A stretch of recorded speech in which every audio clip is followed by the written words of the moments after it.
também estamos aqui todos hoje a fazer esta reflexão, cada vez mais importante tendo em conta o que está em causa, tudo aquilo que já hoje foi aqui discutido, e principalmente numa perspectiva que, e se calhar um pouco contrariamente àquilo que ainda há pouco temos vindo, se calhar, a referir, que é os sindicatos não conseguiram julgar na antecipação. O que me parece é que nós julgámos na antecipação relativamente a uma série de coisas que previa algumas das situações em que hoje nós iríamos estar. Eu lembro, por exemplo, no final da década de 90, início de 2000, quando se começou a falar da diretiva Bolkestein, que a CGTP referiu imensas vezes a diretiva Bolkestein, a diretiva dos serviços, quando é que caminhávamos, a verdade é que nós julgámos na informação em termos de antecipação. Outra questão foi aquilo que se colocou depois, o que é que este julgar na antecipação no que diz respeito à informação se traduziu na prática para que hoje eventualmente pudéssemos estar num patamar diferente em termos da agenda, que hoje nos está colocada um bocadinho pior do que aquilo que nos estava colocada no ano 2000. E parece-me que, de facto, esta é que é a decalagem que existe na reflexão que todos nós somos responsáveis enquanto dirigentes sindicais. Eu, enfim, sou dirigente do Sindicato dos Enfermeiros Portugueses e, portanto, faço aquilo que é a análise que faço também do meu setor, sem querer generalizar para os outros, mas é um pouco a experiência da enfermagem que venho aqui trazer, tentando responder um pouco àquilo que nos foi colocado como desafio.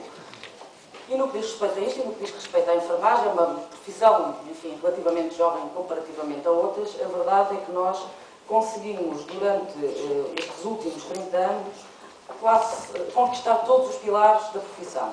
E isto só foi possível porque as pessoas se uniram em torno disto, do que era a profissão. E, portanto, nós em 81 conseguimos uma carreira única que se aplica a todos os enfermeiros. Até aí tínhamos uma carreira que se aplicava aos enfermeiros que trabalhavam na área hospitalar, tínhamos outra que se aplicava aos enfermeiros que trabalhavam nos cuidados de saúde primários e uma outra para os enfermeiros que eram docentes. E, portanto, isto permitiu, enfim, unir toda a classe de enfermagem em torno de um único objetivo, que era uma carreira. Desde 1981 até agora fizemos várias alterações pontuais à carreira, sendo que em 87 foi uma primeira, a segunda em 1992, que foi a grande reestruturação da carreira, ainda que se mantivesse o paradigma. Em 96 conseguimos uma coisa que é muito cara aos enfermeiros, que é o regulamento do exercício profissional, que é aquilo que determina que os enfermeiros trabalham com autonomia, que são autónomos e que trabalham com a mesma dignidade que os profissionais. Em 1998 conseguimos a Ordem dos Enfermeiros, que é o órgão de controle da profissão. Em 98 e 99 fizemos mais duas alterações pontuais à carreira. Em 1999 conseguimos que os enfermeiros passassem a ter o grau académico licenciado. É bom dizer que durante todo este período de tempo os enfermeiros foram sempre sendo admitidos nas instituições, desde a década de 80, numa situação precária. Primeiro eram admitidos por, não sei se estamos lembrados disso, eram eventuais, depois por contratos a tempo certo, depois até por recibos verdes. Há aqui ou seja, nós temos uma experiência de precariedade na profissão que já vem desde a década de 80. Temos uma situação nova, que é, naquela altura as pessoas uniam-se em torno daquilo que eram os mais jovens terem um contrato precário e toda a gente lutava para que aqueles jovens, para que nós conseguíssemos que fossem descongeladas cotas que permitisse que rapidamente os enfermeiros pudessem entrar, primeiro por um contrato de trabalho administrativo de movimento e depois ingressassem na carreira. E, de facto, a situação de precariedade dos enfermeiros, que não é novidade, começa há muito tempo, só que o período de tempo em que eles estavam numa situação de precariedade era também muito pouca, parece-me a mim, muito devido a esta congregação de esforços por parte de todos os enfermeiros, esta solidariedade intergeracional que existia por parte dos enfermeiros para resolver problemas concretos da profissão. Com isto quero dizer também que todas as regras da profissão estavam perfeitamente definidas no final de 99 e, portanto, a profissão de enfermagem... A profissão de enfermagem foi...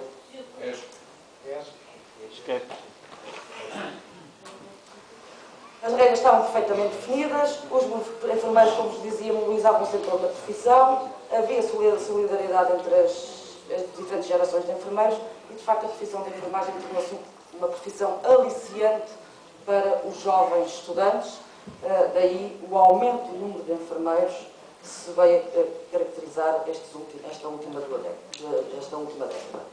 Entretanto, foram acontecendo várias alterações. No setor da saúde, nós começámos a ter experiências inovadoras em 1996, enfim, estamos todos lembrados, foi o Hospital de Santa Maria da Feira, o Barlavento Algarvio e a Unidade Local de Saúde de Matosinhos, nessa altura com uma passar de mensagem que estas experiências inovadoras com a gestão privada dos hospitais iria permitir uma maior agilização, inclusivamente na admissão de mais recursos humanos, na admissão de mais enfermeiros, que antes tinha que ser sempre através dos concursos, que eram morosos, eram caros, não permitia rapidamente dar resposta às necessidades das instituições.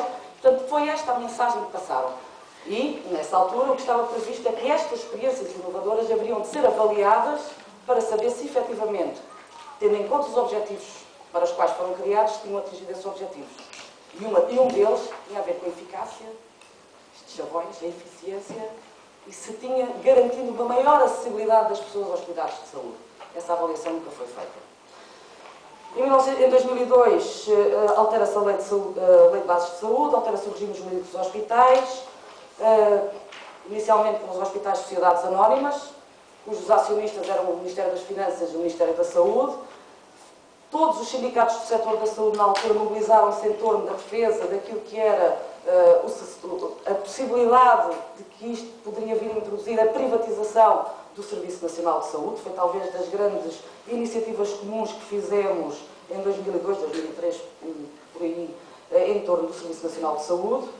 E depois as novidades agora, que é a criação das redes, os agrupamentos de centros de saúde, a rede dos cuidados continuados, a saúde mental, os paliativos, enfim, tudo de redes que supostamente, diz respeito aos cuidados de saúde primários, que seriam importantes nesta perspectiva da promoção da saúde e da prevenção da doença, mas que, ainda que se diga que é prioritário, continua a estar aquém da prioridade que se dão aos cuidados hospitalares. A reorganização dos hospitais nesta perspectiva de se criarem grandes centros hospitalares, as novas governações, as novas formas de governação da saúde, em termos de objetivos, a contratualização, etc. E, portanto, o que se criou aqui foi a gênese e o alargamento do setor empresarial do Estado na saúde, com tudo o que isso significa. Paralelamente, e na administração pública, também sempre tentando passar a mensagem, não é? E isto nós nunca conseguimos contrapor, os funcionários públicos eram beneficiados relativamente aos trabalhadores do setor privado. Nunca nos conseguimos unir numa perspectiva de tentar, em conjunto, passar uma mensagem diferente relativamente àquilo que era esta massificação desta mensagem.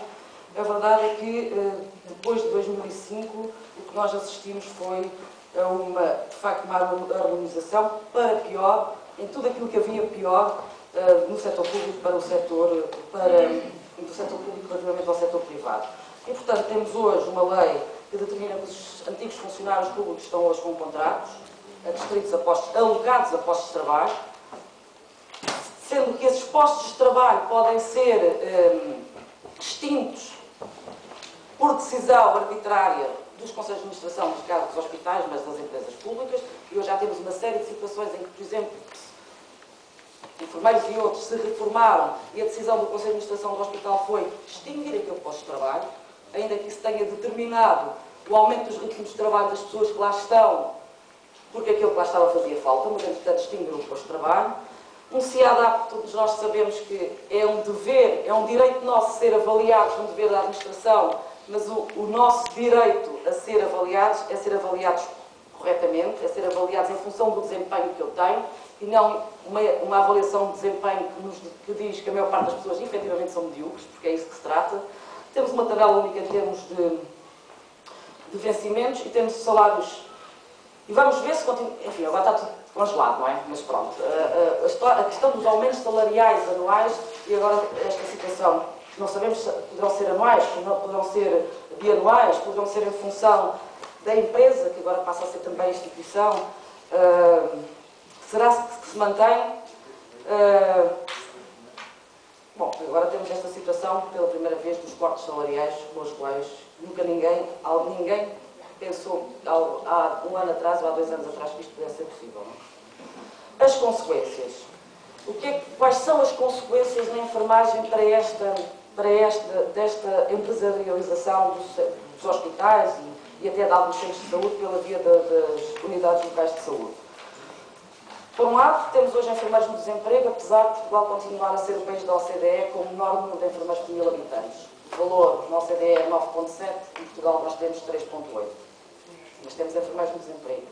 Há falta de cerca de 20.000 enfermeiros nos cuidados, nas instituições de saúde deste país. Mas temos enfermeiros no desemprego. Ou temos enfermeiros à procura do primeiro emprego. Esta alteração em termos de legislação coloca-nos a nós, enquanto sindicato, um desafio. Contrariamente àquilo que acontecia até 1998-99, foi a última vez que negociámos uma carreira, que se aplicava a todos os enfermeiros, independentemente do local onde eles estivessem a trabalhar, neste processo negocial temos que negociar duas carreiras. Uma carreira que se aplica aos enfermeiros com contrato de trabalho em funções públicas e uma carreira que se aplica aos enfermeiros com contratos individuais de trabalho, sendo que esta carreira não pode ter nenhuma matéria em termos de remunerações, de horários de trabalho, que possa pôr em causa a autonomia gestionária dos hospitais e empresas públicas. E, portanto, hoje estamos perante uma situação em que temos grelhas salariais discutidas e negociadas, outra coisa é o valor remuneratório que lá está. Temos uma carreira de enfermagem que se aplica aos enfermeiros com contrato de trabalho em funções públicas, que apesar de tudo começam a ser cada vez menos, em função do aumento dos hospitais e empresas públicas, e temos um conjunto de enfermeiros que se sentem discriminados, ou pelo menos expressam assim, porque aquilo que os outros têm, apesar de não era aquilo que nós queríamos, mas é melhor, não se aplicam a eles. Mesma classe profissional, as mesmas responsabilidades, as mesmas competências e situações diferentes. E, portanto, é um desafio para nós, enquanto sindicatos, e neste caso o CEPTO e o CERAM, porque nós negociamos, temos uma mesa negocial conjunta, e, portanto, é um desafio para nós como é que nós vamos lidar com estas situações que não decorrem da nossa vontade, mas decorrem da imposição da lei e da forma como está organizada hoje a legislação.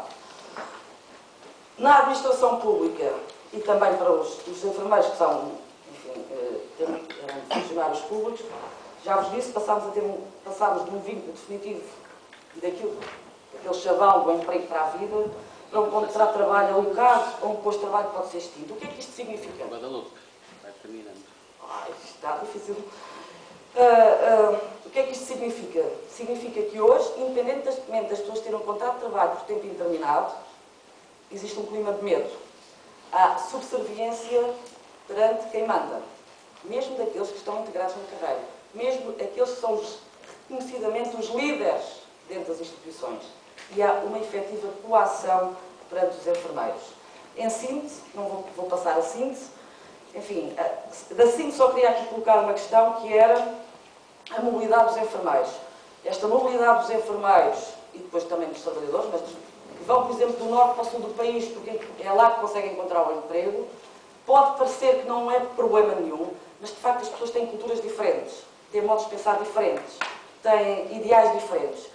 E isto, em determinados momentos, não é fácil gerir. Uns, por exemplo, não querem um contrato definitivo, eu quero é trabalhar 40 horas, quando nós dizemos que deviam trabalhar 35, eu não quero ter um contrato definitivo porque eu quero saltar de instituição para instituição, e, portanto, é todas estas novidades com as quais estamos confrontados. E há uma coisa, de facto, que é importante também se dizer, que esta questão das empresas de trabalho temporário não permite que as pessoas, trabalho temporário e esta mobilidade, não permite que as pessoas se apropriem de uma cultura organizacional que antes acontecia. Portanto, as pessoas vestiam aquela cultura e defendiam os seos direitos e os seus interesses naquela instituição. Hoje isso não acontece. E até em termos da profissão, há evidência sobre o que é que significa as empresas de trabalho temporário. Eu trabalho à tarefa e, portanto, em vez de estabelecer uma relação de confiança com o Freitas, ele passou a ser um objeto dos meus cuidados. E, portanto, tanto se me dá, se em termos da continuidade dos cuidados, se evolui, se não evolui. Portanto, o que é que isto implica para a profissão? Fazer. Implica que vais ter que terminar. Posso ser